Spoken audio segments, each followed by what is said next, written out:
ہم یہ سمجھتے ہیں کہ صرف گھر اینٹوں اور پتھروں سے بنتا ہے۔ گھر کے ماحول کو ٹھیک رکھنا سب سے پہلی ذمہ داری بچوں کے لیے اچھی ماں کا انتخاب، اچھی بیوی لے کے آنا گھر میں، یہ سب سے زیادہ اہم مسئلہ ہے۔ نہ مانے ہم، لیکن بہرحال ڈھیر ساری جگہوں پہ دولت دیکھی جاتی ہے شادی سے پہلے۔ ماں باپ نے بڑی زیادتی کی، بڑا ظلم کیا، ناراض نہ ہونا، بڑا ظلم کیا۔ پیسے دیکھے، بچی اور بچے کا نکاح کر دیا۔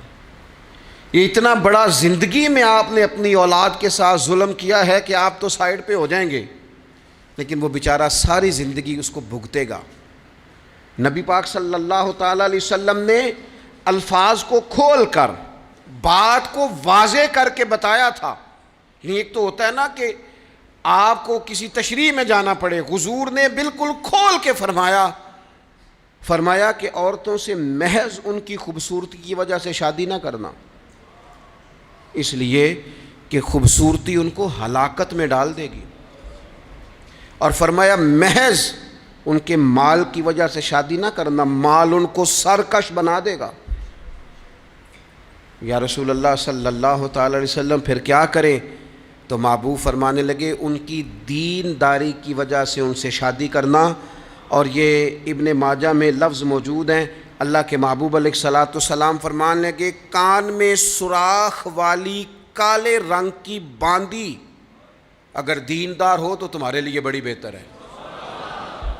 باندی ہو، رنگ سیاہ ہو، کان میں سوراخ ہو، اس سے نکاح کر لینا، شرط یہ ہے کہ دیندار ہو۔ بہت اثرات ہیں ماں کے، لہٰذا اس انتخاب کے اندر باریکی کا مزاج پیدا کریں اگر اپنے گھر کا ماحول ٹھیک رکھنا چاہتے ہیں۔ اور اگر ماحول ٹھیک نہیں ہے تو پھر آپ کروڑوں روپیہ لے آئیں، جس کے بچے ہی ناکام ہو گئے اس کے پیسے کیا کریں گے؟ آپ بہت بڑا گھر بنا لیں، لیکن اگر بچے ہی ناکام ہو گئے تو آپ کی بڑی حویلی کیا کارنامہ سر انجام دے گی؟ اور اسی طرح کا معاملہ مرد کے ساتھ بھی ہے۔ نبی پاک علیہ الصلوۃ والسلام نے فرمایا جب تمہیں ایسے لوگ پیغام نکاح دیں جن کا دین اور اخلاق اچھا ہو تو پھر اپنی عورتوں کا نکاح ان سے کر دو۔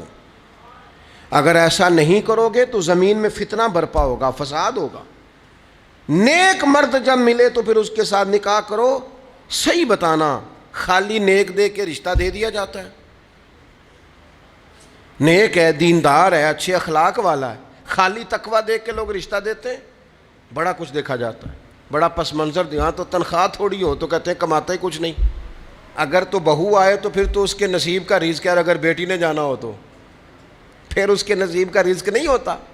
تو جن رشتوں کی بنیاد لالچ پر رکھی جاتی ہے وہاں گھر کا ماحول درست رکھنا ممکن نہیں رہتا۔